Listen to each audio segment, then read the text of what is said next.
All right, so the Twitter files are out. Elon Musk told us he was going to let us know what happened behind the scenes regarding the Hunter Biden laptop story. And he's done it. And he's given the files to journalist Matt Taibbi, who was formerly a darling of the left. He had Hunter S. Thompson's old post at the Rolling Stone. And again, he was a darling of leftist journalism until they realized that he's actually a journalist.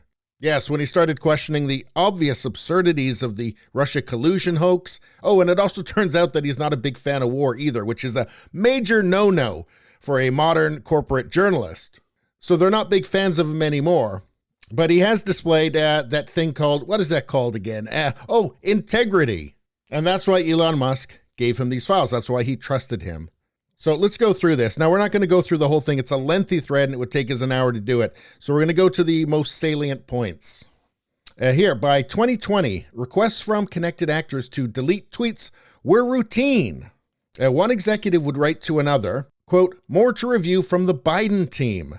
The reply would come back handled. So you can see here a bunch of tweets that the Biden team wants taken down and then handled these. So this is October 24th, before the election. So Twitter seemed to be colluding with the Biden team to remove information that the Biden team didn't want out there. Celebrities and unknowns alike could be removed and reviewed at the behest of a political party. And here you've got the process by which they decided to suspend James Woods. I mean, that is literally how rotten this whole system was. It goes on that both parties had access to these tools. For instance, in 2020, requests from both the Trump White House and the Biden campaign were received and honored. However, this system wasn't balanced. It was based on contacts because Twitter was and is overwhelmingly staffed by people of one political orientation. There were more channels, more ways to complain, open to the left. Well, Democrats than the right. And you can see here that political contributions from the employees at Twitter, 2022 was 99.73% to the Democrats, 2020, 98.47%. So the system was based on contacts. It was based on knowing somebody in Twitter. And there just weren't many people, especially at the top level, that weren't going to be automatically biased in favor of whatever the Democrats were doing. So on October 14th, 2020, the New York Post published Biden Secret Emails, an expose based on the contents of Hunter Biden's abandoned laptop. Now, there's been a persistent narrative from legacy media that the Hunter Biden laptop story has nothing to do with Joe Biden. It's just about, his son and smoking crack, and there's nude photos of him. No, it's not. This is about exposing the evidence of Joe Biden being involved in Hunter Biden's business dealings, including 10% for the big guy. Twitter took extraordinary steps to suppress the story, removing links and posting warnings that it may be unsafe. Well, unsafe for Joe Biden, I guess. They even blocked its transmission via direct message, a tool hitherto reserved for extreme cases, example, child exploitation. White House spokeswoman Kayleigh McEnany was locked out of her account for tweeting about the story, prompting a furious letter from Trump campaign staffer Mike Hahn, who seethed, quote, "At least pretend to care for the next 20 days. Although several sources recalled hearing about a general warning from federal law enforcement that summer about possible foreign hacks, there's no evidence that I've seen of any government involvement in the laptop story. In fact, that might have been the problem. The decision was made at the highest levels of the company, but without the knowledge of CEO Jack Dorsey, with former head of legal, policy, and trust, Vijaya Gadde, playing a key role."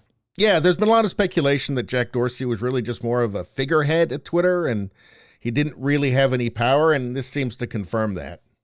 Quote, "They just freelanced it," is how one former employee characterized the decision. "Hacking was the excuse, but within a few hours, pretty much everyone realized that wasn't going to hold. But no one had the guts to reverse it." You can see the confusion in the following lengthy exchange, which ends up including Gadde and former Trust and Safety Chief Yoel Roth. Comms official Trenton Kennedy writes, "I'm struggling to understand the policy basis for marking this as unsafe." Here from Trenton Kennedy, "I'm struggling to understand the policy basis for marking this as unsafe. And I think that the best explainability argument for this externally would be that we're waiting to understand if the story is the result of hacked materials. We'll face hard questions on this if we don't have some solid reasoning for marking the link unsafe. So what this looks like to me is that they've already decided that they want to censor the laptop story, but that they need to reverse engineer a reason for quote unquote explainability. By this point, quote, everyone knew this was effed, said one former employee, but the response was essentially to err on the side of continuing to err. So in other words, the ends justify the means. Let's take a look. Yoel Roth. The policy basis is hacked materials, though as discussed, this is an emerging situation where the facts remain unclear. Now this next part just confirms everything that everybody already knew. Given the severe risks here and the lessons of 2016, we're erring on the side of including a warning and preventing this content from being amplified. So why wouldn't you want people to know about Joe and Hunter Biden's business dealings before an election? Because of the severe risks and the lessons of 2016. What's the lesson of 2016? Well, 2016, Trump got elected, and Twitter doesn't feel as if they put their finger on the scale enough.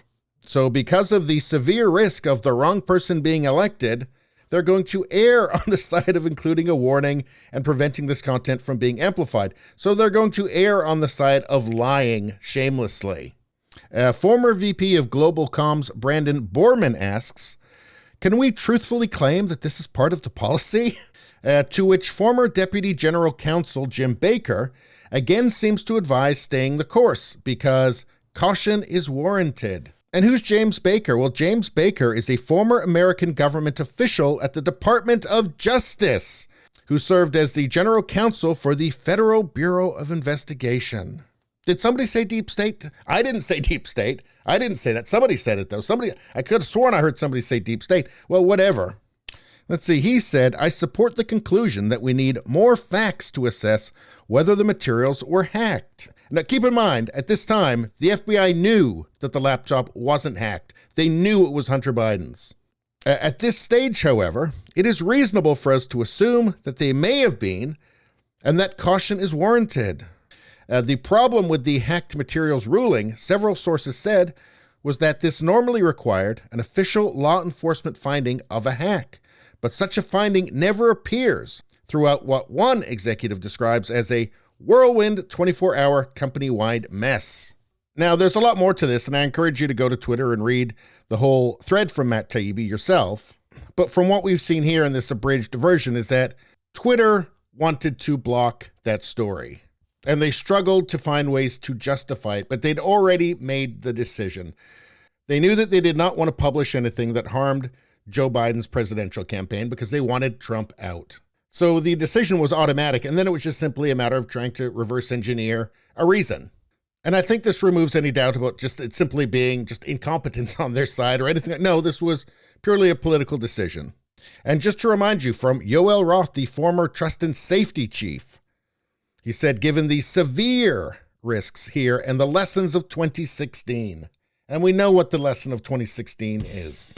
Anyway, please subscribe, like, and share. Sharing really helps me out. I thank you for that. I will see you next time.